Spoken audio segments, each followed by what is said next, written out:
샬롬, 이동춘 목사입니다. 오늘도 여러분의 삶이 주님의 평안으로 가득하시길 기원하며 하나님의 말씀을 나누겠습니다.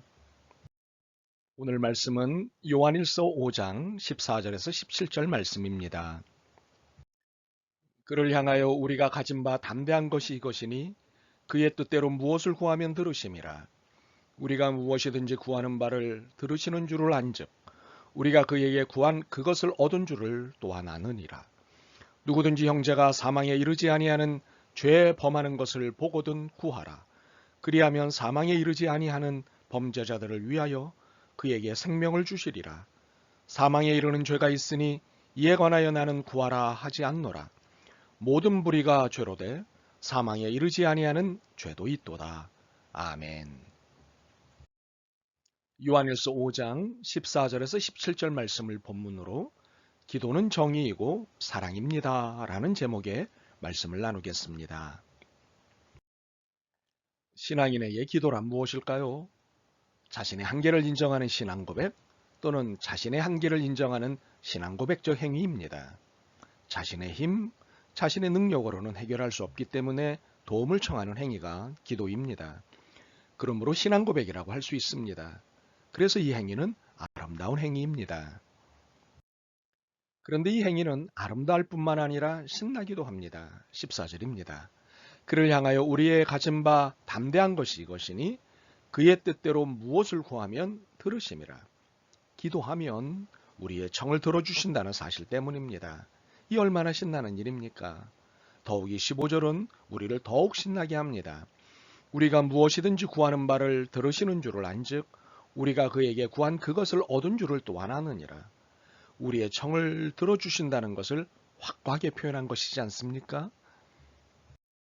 요한은 들어주신다는 것과 주신다는 것을 구분하여 설명하면서 응답의 확실함을 강조하고 있습니다. 풀어 설명하자면 들어주시지 않을 수도 있지만 반드시 듣고 반드시 주신다는 것입니다. 그렇구나, 필요하겠구나, 그렇지 등등과 같은 반응이 끝이 아니라 자, 옛다, 자, 여기 있다 등으로 우리의 청의 필요를 주시는 것입니다. 얼마나 감사한 일인지요. 그런데 기도만 하면 다 응답은 아니다라는 사실입니다. 이는 기도라고 다 기도가 아니다라는 말과 같습니다. 사도 요한은 사랑을 말하다가 믿음을, 이번에는 기도를 말하고 있습니다. 도대체 이유가 무엇일까요? 기도가 신앙 고백이고 하나님의 응답을 받는 통로이지만 기도라고 다 기도가 아님을 알아야 한다는 것입니다. 14절이 분명히 밝히고 있듯이 하나님의 뜻을 따라 구하는 기도만이 기도이고 응답받을 수 있다는 사실입니다. 바로 하나님의 뜻, 이것이 우리들 일생의 신앙적 과제입니다. 하나님의 뜻이 무엇이냐? 그리고 이것은 하나님의 뜻이냐는 이 두 질문은 우리의 일상화가 되어야 하는 질문입니다. 이 질문을 놓치거나 외면하는 순간 우리의 신앙은 무의가 됩니다. 신앙은 하나님께 전적으로 의존되어 사는 삶이기 때문에 이런 신앙은 더 이상 신앙이 아닙니다. 그러므로 우리는 매 순간 하나님의 뜻을 찾고 묻고 또 물어야 합니다. 그런데 대부분의 하나님의 뜻은 성경에 기록되어 있습니다. 어떻게 신앙하고 어떻게 살아야 하는지가 다 기록되어 있습니다. 이 기록된 말씀에 의해 대부분의 삶을 살아낼 수 있습니다. 그러므로 하나님의 뜻을 찾기 위해 다른 것을 뒤지거나 들락거리는 것은 전문가들의 지혜를 빌려 시대적 해석을 하기 위한 것일 뿐 그 이상도 그 이하도 아닙니다. 우리는 종종 신앙 이상의 것을 찾으려고 합니다. 그러나 신앙 이상의 것은 없습니다. 신앙이 가장 높은 것이기 때문입니다. 혹시 이성과 신앙을 같은 위치에 두어야 한다는 말을 들으셨을지 모르겠습니다. 이성과 신앙이 조화와 균형을 이루면 건강한 신앙생활을 할 수 있다는 말을 듣기도 합니다.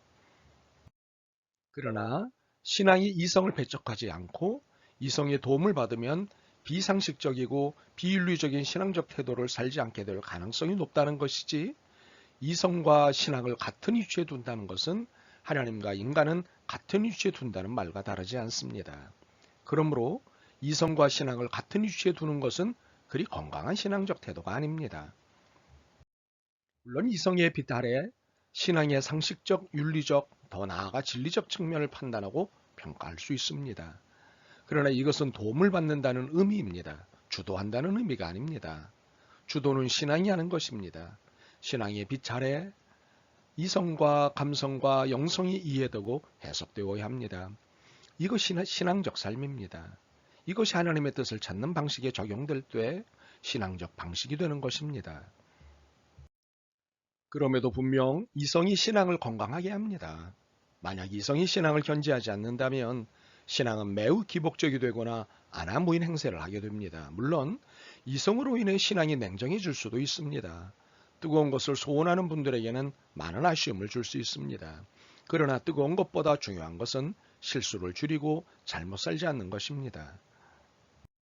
우리는 종종 뜨거운 신앙 추구가 얼마나 위험에 노출되어 있는지를 경험합니다.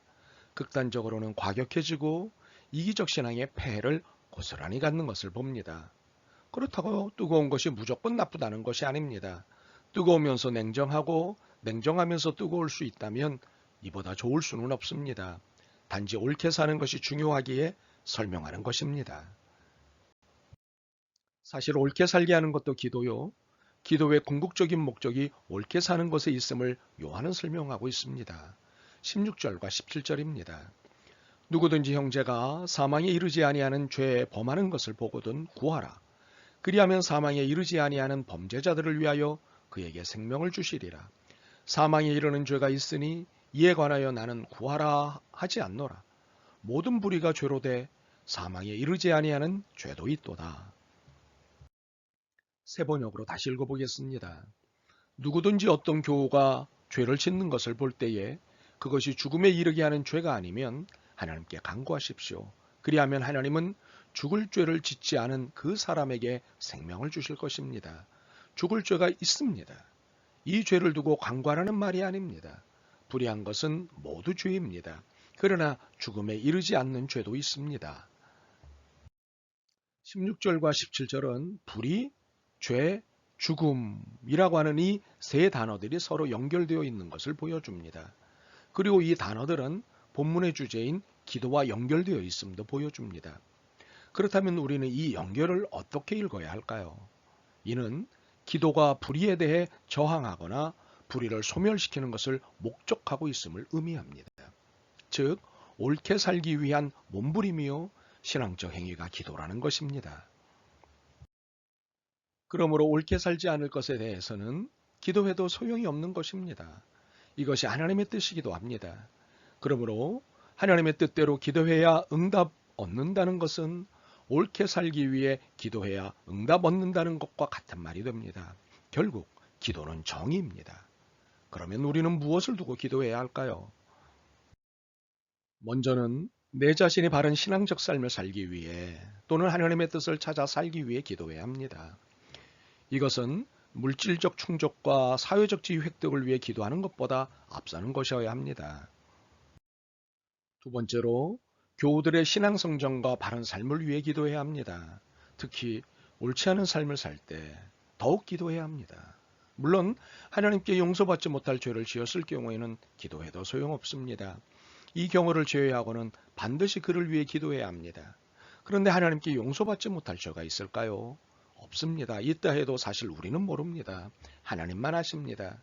그러므로 모두의 죄를 위해 기도해야 합니다. 이렇게 기도하는 것은 정의를 위한 기도입니다만 결국은 사랑입니다. 사랑이 기도하게 합니다. 사랑하지 않으면 기도할 수 없기 때문입니다. 그러므로 기도는 정의이자 사랑입니다. 사랑한다면 기도해 주십시오. 사랑한다면 옳은 것이 무엇인지 알려주십시오. 사랑한다면 이 기도할 기회, 이 옳음을 지적할 기회를 놓치지 마십시오. 기도는 사랑입니다. 아멘. 주님, 기도가 정의이고 사랑임을 알았습니다. 사랑만 할 줄 알았지, 옳음을 두고 목소리만 높였지, 기도가 얼마나 중요한 것인지 놓치고 있었습니다. 기도하게 하옵소서. 기도할 믿음과 사랑을 허락하옵소서. 예수 그리스도의 이름으로 기도드립니다. 아멘. 오늘도 여러분의 믿음과 삶을 응원합니다. 사랑합니다.